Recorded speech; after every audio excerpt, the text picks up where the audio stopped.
সেবার যদি মানসিকতা থাকে এবং আমরা যদি সবাই সেভাবে চিন্তা করি যে আমি রাজনৈতিক কর্মী হিসেবে আমার কাজটি প্রথমত ভালো আচরণ, দ্বিতীয়ত মানুষের সেবা করা এবং যেখানেই সমস্যা সেখানে সমাধানের চেষ্টা করা, আরেকটা হলো সৌহার্দ্য, নিজেদের দলের একে অপরের সাথে এটাকে নিশ্চিত করা, একটা সৌহার্দ্য থাকা, এগুলো থাকলে তিনি শক্তিশালী হবেন।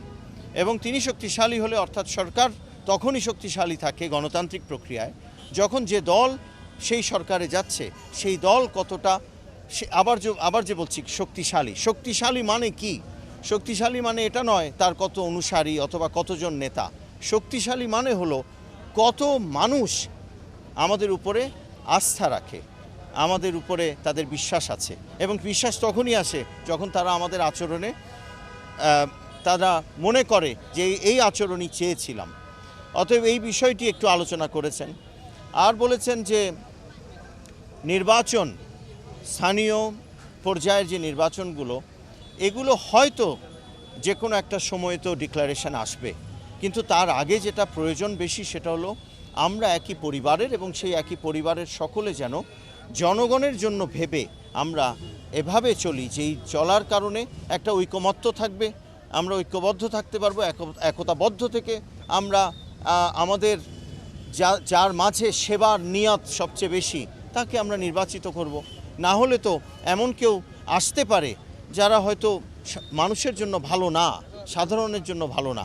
অতএব আমরা যদি না বুঝে আমাদের মাঝে এই ঐকমত্যটা এবং ঐক্যবদ্ধ একতাবদ্ধ এই চিন্তাটাই কিন্তু তিনি আবারও বলেছেন এই নির্বাচনকে ঘিরে। এবং দলের ইমেজকে বৃদ্ধি করার জন্য সবাই যেন সুশৃঙ্খলভাবে কাজ করে, কোনো প্রকার অন্যায় বা কোনো প্রকার আর ব্যভিচার এগুলো থেকে দূরে থাকে। এবং উনি দলের নেতাকর্মীদেরকে নির্দেশনা দিয়েছেন দলের সিদ্ধান্তের প্রতি আস্থা থাকার জন্য, যাতে করে সামনের দিনগুলোতে দলকে এগিয়ে নেওয়া যায় এবং বাংলাদেশের উন্নয়নে ভূমিকা পালনের জন্য দলের ভূমিকা ও খুবই সংযত আচরণ এবং প্রতিটি ক্ষেত্রে মেধার পরিচয় দিয়ে যাতে জনগণের আস্থা অর্জন করা যায় এবং জনগণের আস্থা অর্জনের মাধ্যমে জনগণের সাথে থেকে সামনে যেসব নির্বাচনগুলো আসবে সেই সব নির্বাচনগুলো যেন জনগণের আস্থা অর্জনের মাধ্যমে বিপুল ভোটে বিজয়ী হতে পারে সেই বিষয়ে নির্দেশনা দিয়েছেন। না, দলকে সংগঠিত করার জন্য কর্মীদের আন্তরিক হতে বলেছেন, আমাদের সরকারি কর্মসূচি যেগুলো আছে বাস্তবায়নের কথা বলেছেন এবং আমাদের ঐক্যবদ্ধ থাকার কথা মূলত বলেছেন। আর ইউনিয়ন পরিষদ নির্বাচন, যে পৌরসভা নির্বাচন, এগুলো ঐক্যবদ্ধভাবে কীভাবে করা যায় এই জন্য সবাইকে আন্তরিক হতে বলেছে। যে আগামী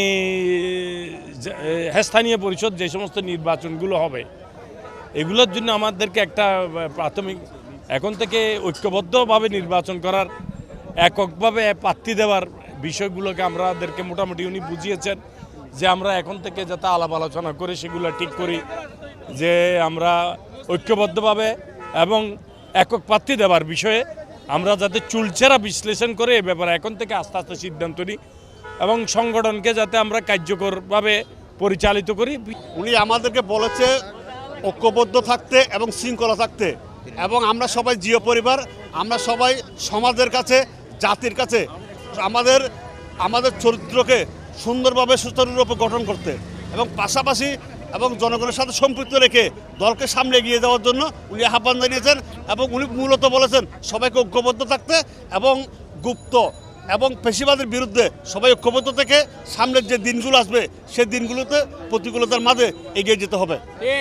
উনি আমাদেরকে বলেছেন তৃণমূলকে সুসংগঠিত করার জন্য ঐক্যবদ্ধভাবে সকল ভেদাভেদ ভুলে গিয়ে ঐক্যবদ্ধ থাকার জন্য বলেছেন এবং যে আমাদের যে উন্নয়ন কর্মকাণ্ডগুলি হচ্ছে সেগুলো জনগণের জন্য ঠিকমতো সুফল বইতে পারে সেদিকে সজাগ দৃষ্টি রাখার জন্য বলছেন।